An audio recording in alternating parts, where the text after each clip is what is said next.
வணக்கம். நான் உங்களோட பாரதி பேசுகிறேன். நீங்கள் நம்ம பேச போகிறது வந்து கல்வியில் சிறந்த தமிழ்நாடு அப்படிங்கிற ஒரு ஹேஷ்டேக்கில் வந்து தமிழ்நாட்டில் இப்போ ஒரு டிஸ்கஷன் வந்து உருவாகிட்டு இருக்குது.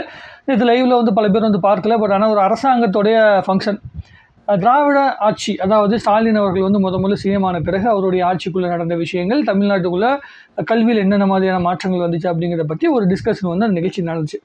இந்த நிகழ்ச்சியில் வந்து விஜய் அவர்களுடைய ரசிகர்கள் வந்து அவர் வந்து டிஎம்கே தான் வந்து அவருடைய பிரதான எதிரி அப்படிங்கிற மனநிலைக்குள்ளே வந்து வேலை செய்ய சொல்லியிருக்காரு. அப்படிங்கிறனால அவங்க என்ன பண்ணாங்க, அதுக்கு ஆப்போசிட்டாக சில விஷயங்கள் வந்து பண்ணியிருக்காங்க. நாங்கள் வந்து படித்த மாணவர்களுக்காக நாங்கள் வந்து சில விஷயங்கள் பண்ணிகிட்டு இருந்தோம், அதே தான் இவங்களும் பண்ணியிருக்காங்க அப்படின்னு சொல்லிட்டு இவங்க அதிகாரத்துலேருந்து பண்ணியிருக்காங்க. விஜய் அவர்கள் அதிகாரத்தில் இல்லாமல் பண்ணியிருக்கிறாரு.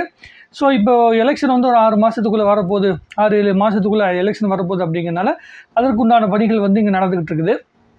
ஒரு அரசாங்கத்து ரீதியாக, அதே ஒரு திமுக அப்படிங்கிற கட்சி ரீதியாக என்ன செய்யணுமோ அந்த வேலையை வந்து ஆரம்பிச்சிருக்காங்க. இப்போ தான் அவங்களுடைய பரப்புரையை வந்து ஆரம்பிச்சிருக்காங்க. விஜய் அவர்கள் வந்து அவர் வந்து தெருவா ஒவ்வொரு ஊருங்களையும் போயிட்டு வந்து தன்னுடைய பரப்புரையை வந்து ஏற்படுத்திட்டு இருக்கிறார்.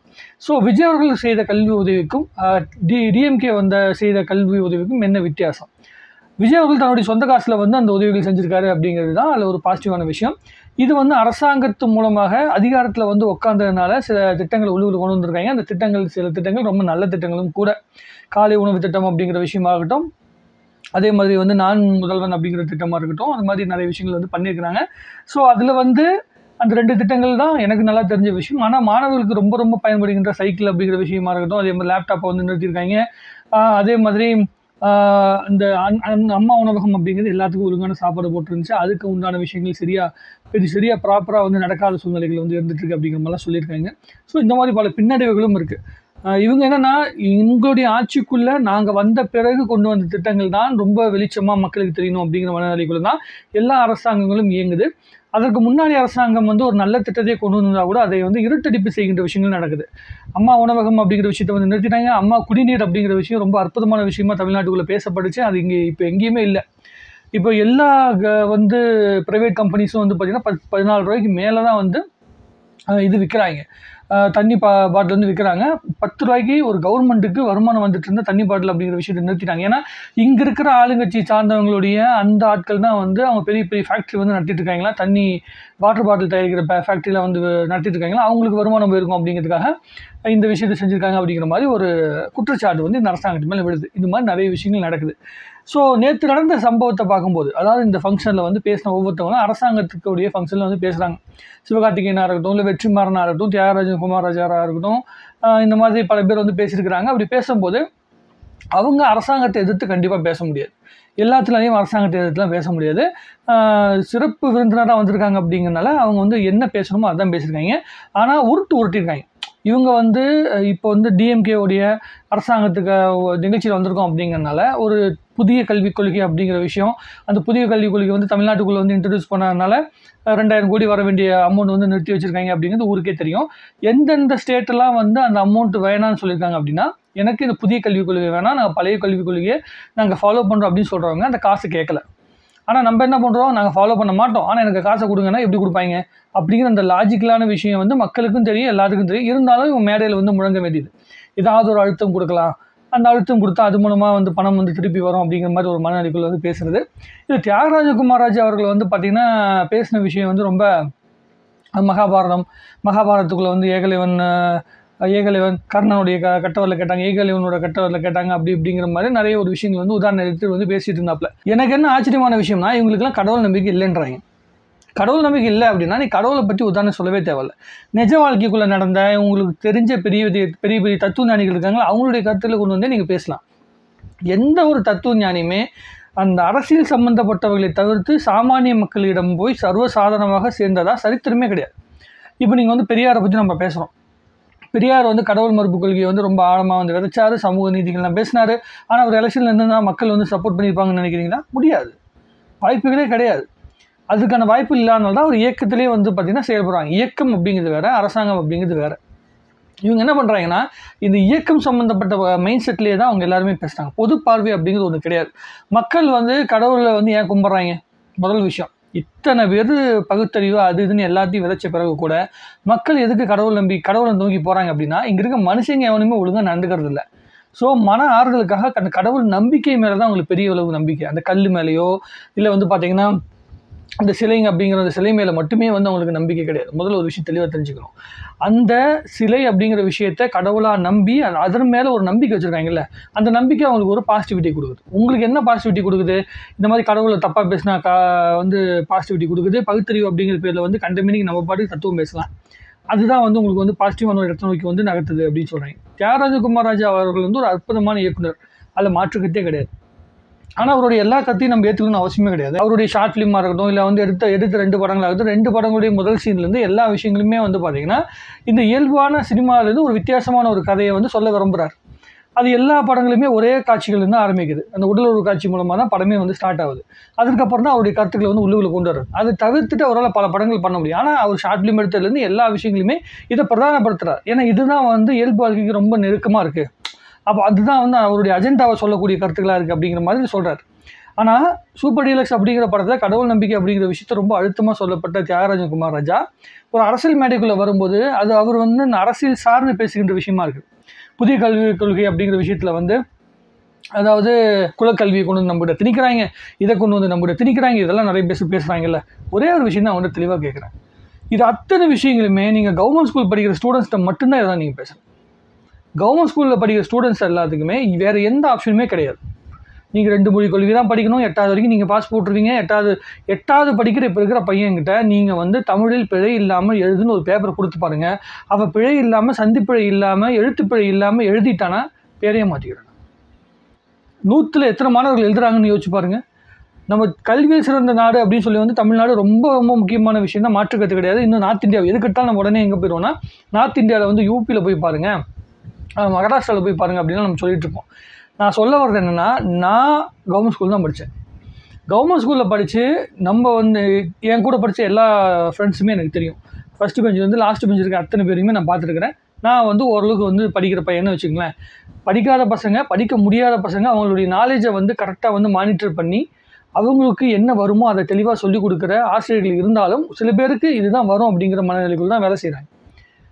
சொந்த தொழில் பண்ணுகிறது, அதே மாதிரி தன்னுடைய குடும்பத்தை சார்ந்த தொழில் செய்கிறது அப்படிங்கிற விஷயத்த கேவலமான ஒரு விஷயமா பேசியே இவங்க வந்து தப்பான ஒரு அபிப்பிராயத்தை உருவாக்கிட்டு இருக்கிறாங்க. தொழிற்கல்வி அப்படிங்கிறது தப்பான ஒரு அபிப்பிராயம் சொல்கிறாங்க. ஆனால் வந்து பார்த்திங்கன்னா படிக்கிறது எல்லாமே இன்ஜினியரிங் போனால் இன்ஜினியரிங் தொழிற்கல்வி தான். பயோடெக்னாலஜி படிச்சுன்னா அதுவும் ஒரு தொழிற்கல்வி தான். அப்போ படித்தா அது சரியாக போயிடுமா? இவங்க என்ன தெரியுமா, உடனே நம்ம வந்து ஒரு தச்சு வேலை செய்கிறவங்க, இல்லை வந்து தங்க வேலை செய்கிறவங்க, விவசாயம் பண்ணுறவங்க இதெல்லாம் வந்து குலத்தொழில்னு சொல்லிட்டு இருந்தோம்னா உடனே வந்து கீழே போயிடுவாங்க. சாக்கடை அல்றது அது இதுன்னு அங்கே போயிடுவாங்க. இவங்களோட கான்செப்ட் என்ன தெரியுமா, எதெல்லாம் அரசியல் படுத்த முடியுமோ அதெல்லாம் அரசியல் படுத்தப்பட்டு சாதாரணமாக கிடைக்கிற வாய்ப்புகளை கூட தட்டி பறிக்கிற விஷயங்களை தான் இங்கே இருக்கிற அரசியல்வாதிகளும் பண்ணிட்டு இருக்கிறாங்க. எல்லாரும் பண்ணுறாங்க. அவங்க எல்லாருமே கவர்மெண்ட் ஸ்கூல் பசங்கள்கிட்ட மட்டும்தான் இது எல்லாத்தையும் செய்கிறாங்க. இத்தனை பேச்சு பேசினாங்கல்ல, இன்னும் கூட அரசாங்க பள்ளிக்கூடங்களில் பல பள்ளிக்கூடங்கள் வந்து அடிப்படை வசதிகள் இல்லாமல் இருக்குது, சரியான பாத்ரூம் வசதி இல்லாமல் இருக்குது. ப்ரைவேட் ஸ்கூலில் இருக்கிற சுத்தம் வந்து கவர்மெண்ட் ஸ்கூலில் இருக்கிற பாத்ரூம் வந்து இருக்குதா? எல்லா ஸ்கூல்லேயும் வந்து கூரைகள் வந்து சரியாக பயன்படுத்தப்பட்டிருக்குதா? சத்துணவு டேஸ்ட்டாக இருக்குதா? ப்ரைவேட் ஸ்கூலில் கிடைக்கிற மாதிரி அவங்களோட கேன்டீனில் கிடைக்கிற மாதிரி வந்து கவர்மெண்ட் ஸ்கூலில் கிடைக்கிறதுக்கு நம்ம ஆப்ஷன் பண்ணிட்டோமா? 60 வருஷமாக ஆட்சி பண்ணுறோம்ல, 2 கட்சிகள் தானே மாற்றி ஆட்சி பண்ணியிருக்காங்க. அவங்க வந்து இதை தரமான சாப்பாடு ஏன் கொடுக்க முடியாமல் போச்சு? காலை உணவு கொடுக்குறோம், மதிய உணவு கொடுக்குறோம். ஆனால் அந்த மதிய உணவும் காலை உணவும் எவ்வளோ டேஸ்டியான சாப்பாடாக இருக்குது அப்படிங்கிற விஷயத்தை பார்க்கணும்ல. இதெல்லாம் நிறைய விஷயங்களை கேள்வி எழுப்பணும்ல. இதெல்லாம் நீங்கள் எழுப்ப முடியாது. ஏன்னா நீங்கள் நிற்கிறது ஒரு வந்து அரசாங்கத்துடைய ஃபங்க்ஷனில் நிற்கிறீங்க, உங்களால் கேள்வி எழுப்ப முடியாது. ஆனால் சாமானிய மக்களோட மனசுக்குள்ளே இருக்கிறது அந்த கேள்வி தான். புதிய கல்விக் கொள்கையோ பழைய கல்விக் கொள்கையோ, ஆனால் மாணவர்களுக்கு கிடைக்கக்கூடிய வாய்ப்புகள் கிடைக்கணும். அது வேணுமா வேணாமா நான் முடிவு பண்ணிக்கிட்டோம். என்ன லாங்குவேஜ் படிக்கணும், என்ன தொழிற்கல்வி படிக்கணும், எதை தெரிஞ்சுக்கணும், எது தெரிஞ்சுக்கக்கூடாதுன்னு ஒரு ஆப்ஷன் கொடுங்கன்றனால அந்த ஆப்ஷனையே தடுத்துட்டு நீ உனக்கு இந்த ஆப்ஷனே கிடையாது, நீ வந்து நான் சொல்கிறதா நீ படிக்கணும்னு சொல்கிறது தானே உலகத்திலே பெரிய ஃபாசிசம். நாங்கள் சொல்கிற கல்விக் கொள்கை தான் படிக்கணும். ஆனால் என் வீட்டுக்குள்ளே இருக்க எல்லாருமே படிப்பாங்க. எல்லாருமே வந்து பார்த்திங்கன்னா ப்ரைவேட் ஸ்கூலில் படிப்பாங்க. ஏன் தியாகராஜ குமாரராஜோடைய குழந்தையாக இருக்கட்டும், இல்லை வெற்றிமாறனுடைய குழந்தையாக இருக்கட்டும், இல்லை வந்து உதயநிதி ஸ்டாலின் அவருடைய குழந்தையாக இருக்கட்டும், ஸ்டாலின் அவருடைய பையனாக இருக்கட்டும், எல்லாருமே கவர்மெண்ட் ஸ்கூலில் தான் படித்தாங்களா? கவர்மெண்ட் ஸ்கூலில் தான் படித்து வந்தாங்களா?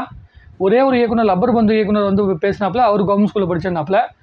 அவர் ஒருத்தர் தான் பேசியிருக்காப்புல. பேசின 10 பேர்த்துலேயே ஒருத்தர் தான் வந்து கவர்மெண்ட் ஸ்கூலில் படிச்சிருக்காங்க. மீதிலாம் இங்கே அந்த மேடையில் நிற்கிற அத்தனை பேருடைய குழந்தைகளும் கவர்மெண்ட் ஸ்கூலில் தான் படிக்குது அப்படின்னா நீங்கள் தைரியமாக மேடை ஏறி பேசுங்க. குழந்தைங்களை வந்துட்டு பெரிய ஸ்கூலில் படிக்க வச்சுட்டு இங்கே வந்து கவர்மெண்ட் ஸ்கூல் பசங்களுக்கு பாடம் எடுக்காதீங்க. கவர்மெண்ட் ஸ்கூலில் படிக்க வைக்கிற பேரண்ட்ஸுக்கு பாடம் எடுக்காதீங்கன்னு நான் சொல்ல வரேன். இதுதான் இங்கே தமிழ்நாட்டுக்குள்ளே நடக்கிற விஷயமே. என்ன நடக்குதுன்னா, இங்கே ஸ்டூடெண்ட்ஸுக்கு தேவையான நாலேஜை கொண்டு வந்து அதை கொடுக்குற பல கதவுகளை வந்து அடைச்சி வச்சுருக்காங்க.